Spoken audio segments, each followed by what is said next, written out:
ዛሬ በዓለም ዙሪያ በሚሊዮኖች የሚቆጠሩ ሰዎችን ትኩረት ስላገኘው እና እጅግ አስደናቂ ስለሆነው የፀጉር ማሳደጊያ ምስጢር እንነጋገራለን። እሱም የሩዝ ውሃ። ይህ ቀላል የሚመስል ፈሳሽ ለዘመናት በምስራቅ እስያ በተለይም በጃፓንና በቻይና ያው በሚባሉ መንደሮች ውስጥ የሚኖሩ ሴቶች እጅግ ረዥም፣ ጠንካራና ሽበት የሌለው ፀጉር እንዲኖራቸው የረዳቸው ዋነኛ ምስጢር ነው። በዛሬው ቪዲዮአችን አንደኛ የሩዝ ውሃ በውስጡ ምን ንጥረ ነገሮችን ይዟል? ሁለተኛ ለፀጉራችን እድገት ያለው ሳይንሳዊ ጥቅም ምንድነው?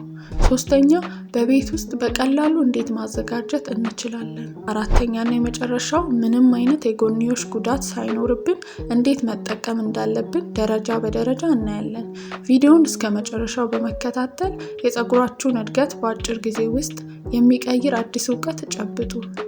ቻናሌን ሰብስክራይብ ያላደረጋችሁ ሰብስክራይብ በማድረግ ቤተሰብ ሁኑ። ለብዙ እህቶች እንዲደርስ ደግሞ ላይክ በማድረግ አድርሱላቸው። ለመሆኑ ሩዝን ከተራ ምግብነት አልፎ ለፀጉር ይህን ያህል ተፈላጊ የሚያደርገው ምንድነው? የሩዝ ውሃ በውስጡ ለፀጉር ጤና ወሳኝ የሆኑ በርካታ ንጥረ ነገሮችን ይዟል።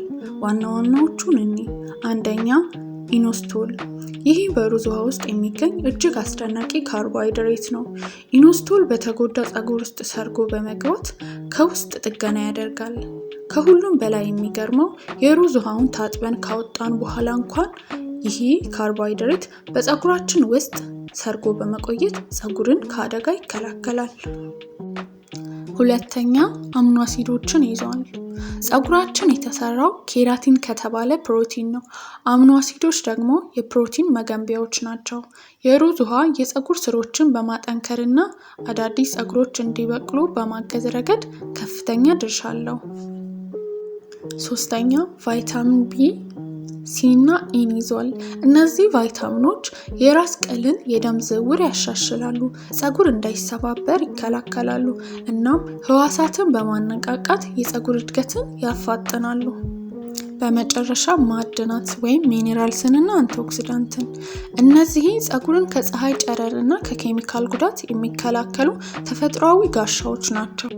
ታዲያ ይህንን አስደናቂ ፈሳሽ መጠቀም ስንጀምር በፀጉራችን ላይ ምን አይነት ለውጦችን እናያለን?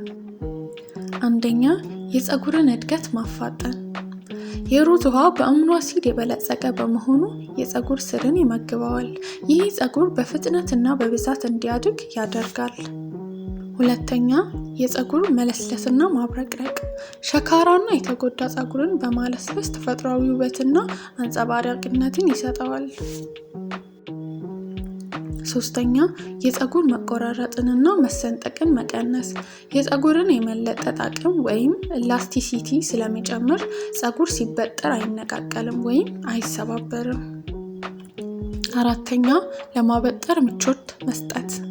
የሩዝ ውሃ የፀጉርን ውጫዊ ክፍል ስለሚያለሰልስ የተለጣጠፈ ፀጉርን በቀላሉ ለማበጠር ይረዳል። አምስተኛና የመጨረሻው ፎሮፎርን ይከላከላል። የሩዝ ውሃ የራስ ቅልን የፒኤች መጠን በማመጣጠን ፎሮፎርን ይከላከላል። አራተኛ የሩዝ ውሃ አዘገጃጀት። አሁን ደግሞ የሩዝ ውሃን በቤት ውስጥ እንዴት ማዘጋጀት እንደምንችል እንይ። 3 ዋና ዋና ዘዴዎች አሉ። አንደኛው የመዘፍዘፍ ዘዴ። አዘገጃጀቱም ግማሽ ኩባያ ጥሬ ሩዝ በመውሰድ መጀመሪያ ንጹህ እንዲሆን በደንብ ማጠብ፣ ከዛም በንጹህ ዕቃ ውስጥ አድርገው ከ2 እስከ 3 ኩባያ ውሃ መጨመር፣ ከ30 ደቂቃ እስከ 2 ሰዓት መዘፍዘፍ። ውሃው ነጭ እስኪሆን ድረስ ሩዙን በእጅ ማሸት። በመጨረሻም ውሃውን በማጥለል ንጹህ በሚረጭ ዕቃ ላይ ወይም ስፕሬይ ቦትል ውስጥ በማድረግ ማስቀመጥ። ሁለተኛው የማፍላት ዘዴ። ሩዙን ካጠባችሁ በኋላ ከተለመደው የሩዝ አበሳሰል የበለጠ ውሃ በመጨመር በድስት ላይ ጣዱ። ሩዙ ሲበስል የሚተርፈውን ወፍራምና ነጭ ውሃ ማጥለል። ይህ ውሃ በጣም በንጥረ ነገሮች የበለጸገ ስለሆነ ከመጠቀማችሁ በፊት በትንሽ ውሃ አቅጥኑት። አምስተኛው የሩዝ ውሃ አጠቃቀምና የጥንቃቄ እርምጃዎች። የሩዝ ውሃን በትክክል መጠቀም ከፍተኛ ለውጥ ለማምጣት ወሳኝ ነው። አጠቃቀሙ እንደሚከተለው ነው። በመጀመሪያ ፀጉራችሁን በደንብ መታጠብ። በመቀጠል የሩዝ ውሃውን በራስ ቅላችሁና ፀጉራችሁ ላይ ሙሉ በሙሉ መቀባት ወይም መርጨት። ከዛም የራስ ቅላችሁን በጣቶቻችሁ ጫፍ ለ5 ደቂቃ ረጋ አድርጋችሁ ማሳጅ ማድረግ። ከ15 እስከ 20 ደቂቃ ማቆየት። ከ20 ደቂቃ በላይ ማቆየት አያስፈልግም። በመጨረሻም ፀጉራችሁን በንጹህ ቀዝቃዛ ውሃ በደንብ መታጠብ። ሊታወቁ የሚገቡ ጥንቃቄዎች።